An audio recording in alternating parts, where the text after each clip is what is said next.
Welcome to the Beyond 6 Seconds podcast. I'm your host, Carolyn Keel, and on today's episode, I'm speaking with Max Barrows. Max is the Outreach Director for Green Mountain Self-Advocates. He mentors youth and adults with developmental disabilities to speak up for themselves and become leaders. Max is also the Assistant Director of Technical Assistance and Outreach for SARTAC, the Self-Advocacy Resource and Technical Assistance Center. In this job, he works to strengthen local and state self-advocacy organizations across the nation. Max received a White House Champions of Change Award in 2015 and the Champion of Equal Opportunity Award from the National Association of Councils on Developmental Disabilities in 2019. In 2020, the Autistic Self-Advocacy Network honored Max with an award for service to the self-advocacy movement. In 2022, Max was invited as a guest of Vice President Kamala Harris at her residence, as well as a guest of President Joe Biden at the White House Rose Garden celebration of the 32nd anniversary of the Americans with Disabilities Act. Max, welcome to the podcast. Thank you so much for having me. I'm really excited to learn more about your advocacy and all of the really great work that you do, and about your own personal story as an autistic person as well. So I guess to start out from the beginning, when did you realize that you're autistic?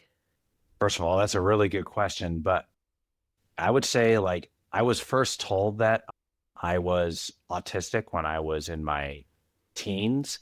I didn't know what my disability was, but I knew something was different about me because I was functioning in not so typical ways. At the time, I would hide, that. And whenever I struggled, I would keep it to myself. I would falsely, tell any of my teachers that everything was fine. I didn't want people to think that there was something mentally wrong with me. But as time went on, I started to realize I can't hide my struggles anymore, and I want to know why I felt so different. Here is how I describe my experience being autistic. My brain takes time to process information. The way I see it is this: there's a shield that develops around me, and it does not let too much get into my head. My brain can only take so much information and process it properly. So don't try and shove too many words in my head when they don't fit. They just bounce off the shield and fall onto the floor. It really was later in my early 20s when I finally had more awareness and knowledge of autism. Yeah. Your description of the shield kind of blocking out a lot of the information is a really interesting one. I'm wondering, what was life like growing up autistic? Like, I'm imagining in school, there's so much information being, sent to all of us as students. What was that like for you? Oh, when I was younger, it was a mysterious time in my life, trying to figure myself out, and at the same time, just trying to fit in. And knowing that I operate differently in ways that are still not quite understood in this world has its challenges. But I love it though. I love being unique, and everyone is unique. And this is just something that makes me that way, and I've learned much more about myself. I know myself well now, and use that to, just be happy with who I am. And I encourage people with disabilities who I connect with feel the same. Did you know other autistic people when you were growing up, or have autistic peers? Or was that something that you mainly met more autistic people as an adult? When I was in high school, there were other individuals on the spectrum and disabilities. And that was through just some special ed classes that I took, which made up 1% of less classes that I had. But, that was the very, very first I would say, connection that I had with other, individuals with disabilities in my high school. But it was when I was getting out of high school when I ended up, really connecting with more people with disabilities. And that includes people on the spectrum. Mhm. A huge part of the work that you do is around self-advocacy for people with disabilities. Mm-hmm. And you've been recognized and won so many awards for the great work that you've done over the years. And I'd Mm-hmm. love to learn more about how you became involved in disability advocacy. Yeah. When I was getting out of high school, and this is where my connection with people with disabilities expanded or began to expand. When I was getting out of high school, I was part of a program that taught independent living skills. And through that program, a few of us started spending time together. And before long, we were going to disability rights conferences and events, and all of it fits into what I call the peer-to-peer connection. And what I mean by that is simple. When people with disabilities join a self-advocacy group, they realize, or we realize, we are not alone. They are not alone. And connecting with peers creates a safe and positive space where people can lean on each other during hard times and share what's really on our minds, and without feeling timid, like the way we sometimes do around people who are not our peers. To be honest, help from people who are not our peers can sometimes feel, sugar coated, biased, or controlling, even when it's well intended. With peers, the truth, comes from us. A peer might be more willing to admit they made a mistake to another peer because many of us fear punishment or judgment when and if we say the same thing to a provider. And that's the power of peer-to-peer connections. We understand each other because we've grown up with disabilities. We know what we face. We know what our peers are likely to face too. And I connect with peers who understand me. They learn from me and I learn from them. And joining a self-advocacy group and later becoming president of my local group changed my life for the better. And it's a two-way street. I give to the group and the group gives back to me, and learning from my peers helped me feel proud of who I am. And it helped me accept that it's okay to be different. I'm not afraid to say that I have autism. I've discovered strengths like public speaking that I didn't even know I had.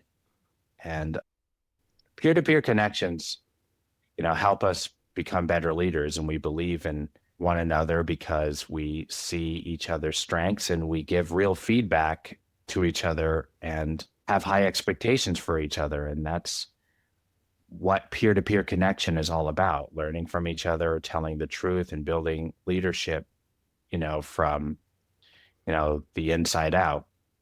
And about the president thing, that was one time in my group I was president. I'm not the president anymore, but still, I mean, I have really, benefited from being involved in self-advocacy and connecting with the peers in my local group, as well as peers throughout the state and country that I meet and connect with. So, yeah. Yeah, those peer-to-peer connections are really important because, even though everybody has their own different experiences, you still have a lot in common. So I imagine it's really helpful to be with people who really relate to and understand, and in many cases may know how you feel about certain things, or Mm-hmm. just, understand your reactions because they've gone through many of the same types of things. So Mm-hmm. yeah, that's powerful. Wow. Yeah. You talk a lot about self-advocacy. It's a lot of the work that you do. And Mhm. I think you started talking about it just now, but I wanted to explicitly ask, like, why is self-advocacy so important for people with disabilities? Self-advocacy is important for people with disabilities because it's a movement. We are the main force in the movement and we know what we want. We have a voice, we believe in each other, and we have each other's backs. Self-advocacy is, it's a family. Yeah. And I think there may be some assumptions out there about people with disabilities. And going back to what you said about providers sometimes meaning well, but not always providing the best or most helpful support. As a self-advocate, it is important to say, like, this is what I need. This is Mhm. not working for me. Like, this would be more helpful. And it's a skill. Like, people, not everybody does that naturally. So yeah, it's really important to be able to do that. Yep, absolutely. Yeah. You do work around self-advocacy for, I think, two groups right now that we mentioned in your bio, the Green Mountain Self-Advocates and SARTAC. So what do you Mhm. do as part of your work for those organizations? I'm the outreach director at Green Mountain Self-Advocates. That's the organization that I work for, like I said. And I do all kinds of things that have to do with disability awareness and acceptance. We support 20 groups throughout Vermont that I visit a couple times a year to see how they are doing and give them, any news on topics that they request us to talk about. Other things that I do, I pay attention to what's going on in the legislature. And if there is something that is brought up to our attention, I let self advocates know. I also testify to the legislator if asked or if need be. And I also serve on state committees and boards that have to do with policies and developmental services. And when decisions are made about our lives, we need to be at the table. Other stuff, I do disability awareness and acceptance presentations to the public. I have spoken on panels. I spoke at rallies. I have spoken to first responders, future doctors, teachers, high school students, etc. And all of this work is based on civil rights for people with disabilities. Mm-hmm. I also encourage people with disabilities to find their voice to speak up. And I do many things through my work toward that. And as was mentioned about SARTAC, I also help run a national project called SARTAC, the Self-Advocacy Resource and Technical Assistance Center. For the past 6 years, I have been hosting a Zoom meeting once a week with self-advocates from up to 35 states. Wow. And we share ideas on how to make their organizations and groups maintain and get stronger. And we discuss what is on our minds and share what is important to us. So yeah, that's what I do as a part of my work with Green Mountain Self-Advocates, GMSA, and SARTAC, the Self-Advocacy Resource and Technical Assistance Center. Wow. That really is a huge breadth of influence that you have. And with the legislative involvement you have, is that legislation in the state of Vermont or national legislation? I would say in the state of Vermont mainly. Sometimes we may have moments where some national thing comes up and we encourage, self advocates on a national level to sort of say, like, well, this is what's going to happen. And we have that may be a topic. There may be a topic presented on one of our calls about, something going on that's going to affect, say services that people get on a national level. And then we encourage them to say, this is why you need to talk to your state representatives in Congress. But legislative work really is like focused more in the state, really state issues, Mhm. because our local groups we keep in touch with. And whenever something happens in the state, I could just go and testify if need be, because, I'm not too far from it. But we also encourage self-advocates at times to do the same and stay in touch with local and state representatives in that regard. So the legislative work we do is pretty much like the state on the state level. I think it's really great that you encourage self-advocates to speak up for themselves and speak up when there are legislative changes or issues that impact them, to talk about it and share their voices. And the work that you do with, rallying people and educating them and then testifying yourself and public speaking.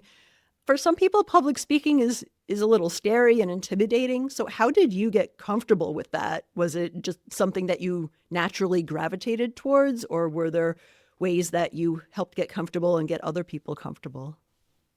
Well, what comes to mind about that is it was a strength that I was not as aware of. And when I first got involved in self-advocacy after leaving high school, or when I was leaving high school, some of the conferences and events that we would attend, other group members and I would do presentations on certain topics, but also I did some public speaking at some of the events that I first attended while I was transitioning out of high school into, the world when I first got involved.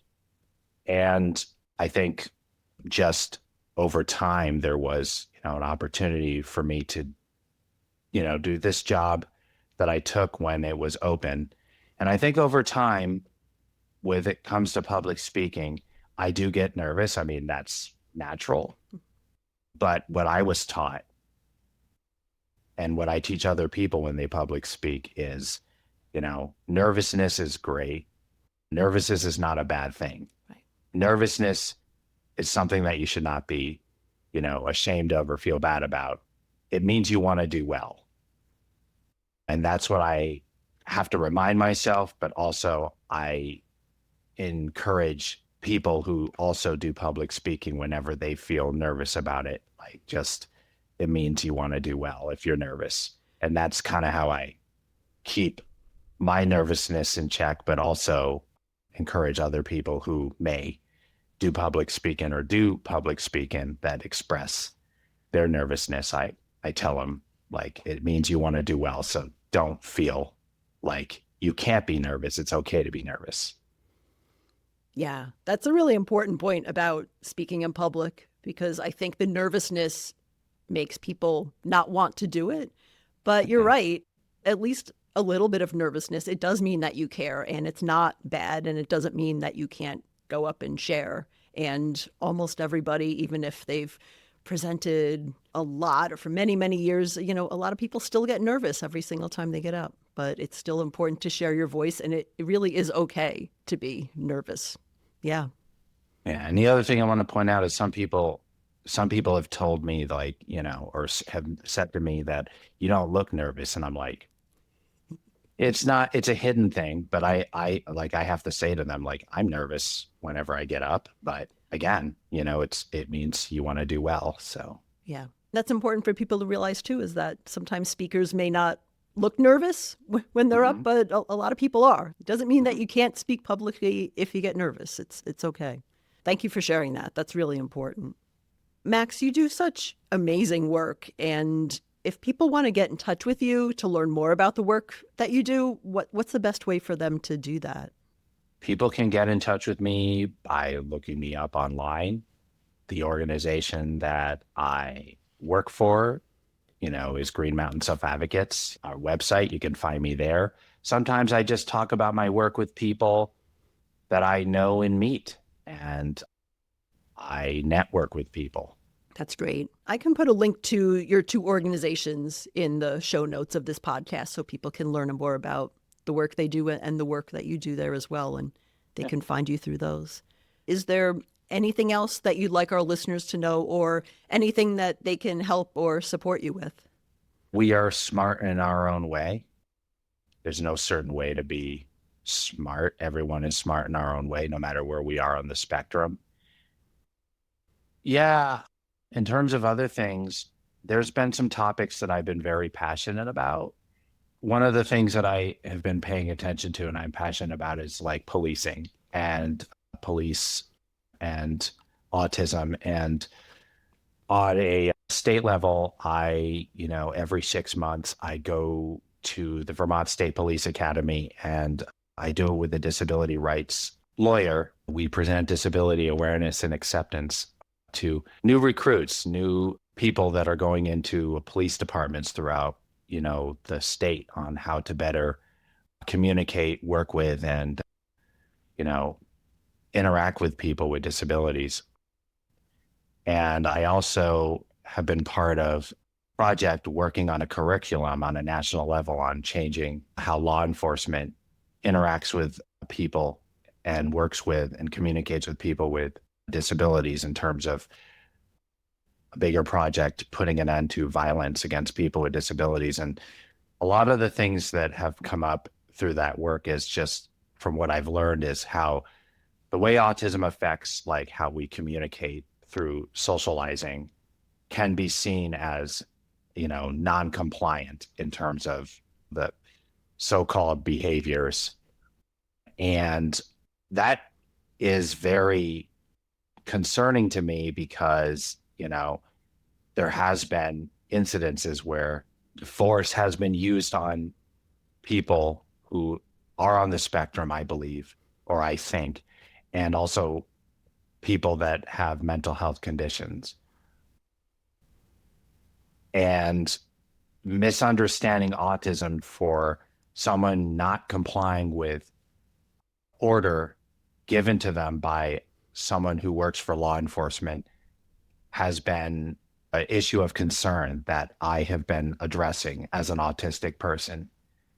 I have not experienced that at all as an autistic individual, but I know that happens throughout the country and even the world. And I just think that it needs to be put on the table when it comes to changing how law enforcement is, done in this country.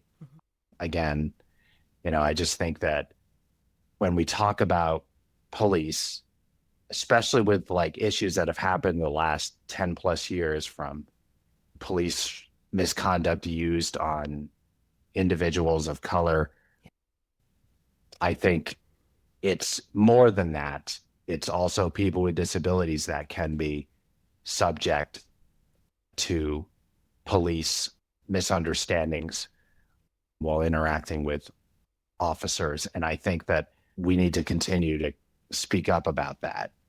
We want to work with police. And I think in order to help them, protect and serve their communities, I think this is something that would help them when they understand that just because somebody it may not look like someone is, just because it may not look like someone is listening to commands given to them doesn't mean that they're not listening. Yeah. There could be something, going on, which they need to be aware of. I think honestly, it's just one of those things that we need to like put into their agendas, and hopefully in the future it will be, and I'm hoping for it to be a mandate where they are trauma informed and more trained, and also trained more to better and appropriately interact with people with autism and disabilities, so they wouldn't think that the way autism, and I will include also mental health challenges, means that somebody is, not listening to them to where they first ask you what to do, then after that telling them what to do, and then making them do it. It's like this 3-strike thing that it feels we're all having to follow, when there's more to it than that. That could be, missing, if that makes any sense. Yes. That's a really important issue, and it's such a large issue. And yeah, I think it's really great that you're doing that education with law enforcement, because it's true. And I don't remember the statistics anymore, but it's a very high proportion of people who are injured or killed in interactions with law enforcement who have disabilities, which, Yeah. include autism, but other disabilities, mental health challenges, things like that. So it's important to understand the reasons why behind that. And part of it is that, as you said, sometimes what's called behaviors are misinterpreted as non-compliance, where it may be a processing issue or someone's Yeah. non-speaking or someone can't hear or like a whole number of things that Yeah. need to be part of it. Yeah. Yeah. Absolutely. Yeah. Absolutely.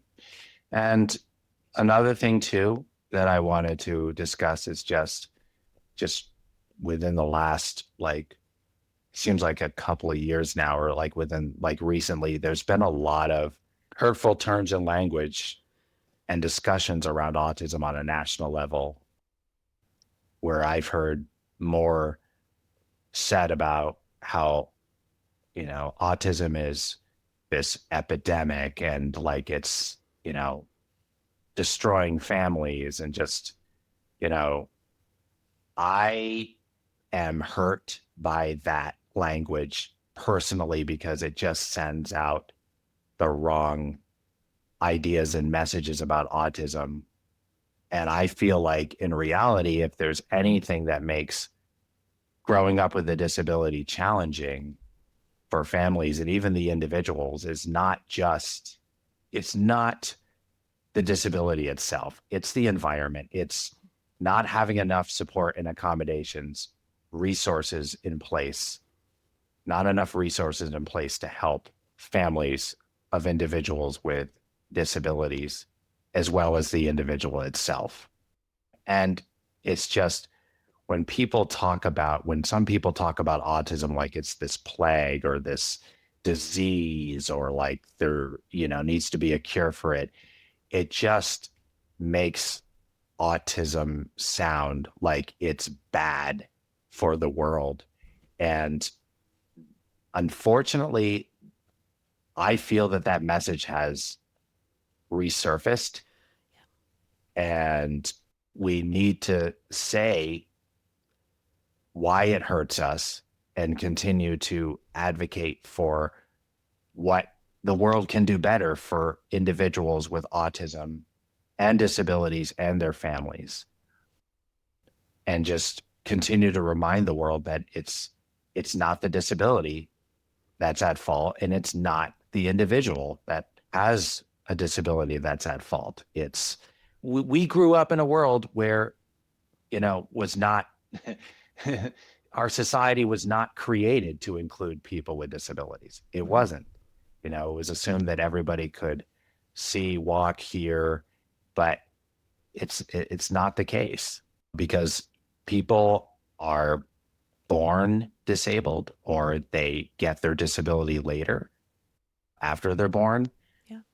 And I think we need to just continue to kind of put that message in the forefront that, our society was never inclusive of people with disabilities. So we really need to be at the forefront when we talk about these things.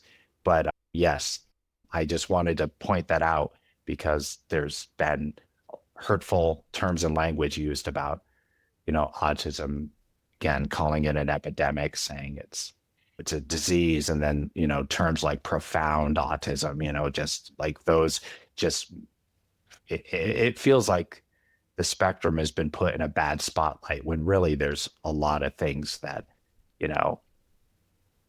autism's existence really should be put in a good spotlight. It comes down to the world it needs to be more inclusive of us, just as a whole.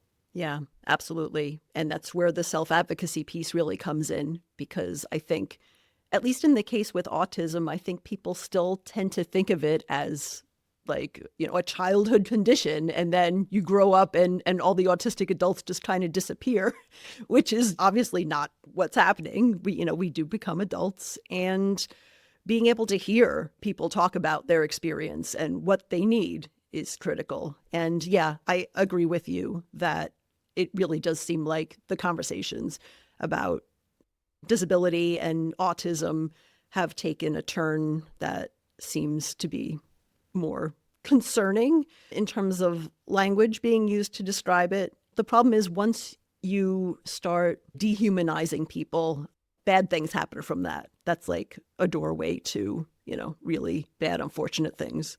Mhm. And you're right. So much of it is systems just not being set up or not existing to be able to support families with children with disabilities or adults with disabilities, that we just need so much more. And a lot of that is really the struggles that we're seeing. It's a big and incredibly important topic. So I'm so glad that you talk about that when you're doing your public speaking and sharing with others, because that's really, it's very important. So yeah, thank you. Thank you for bringing up those two topics around law enforcement and language, image of autism and disability that's coming in Mhm. society. It's really important. No problem. Yeah. Well, Max, it was a really great conversation. I enjoyed learning more about you and the advocacy work that you're doing and all of the issues that you help educate people about regarding self-advocacy and disability. So yeah, thank you again for being on my podcast. Great talking with you. Thank you for having me.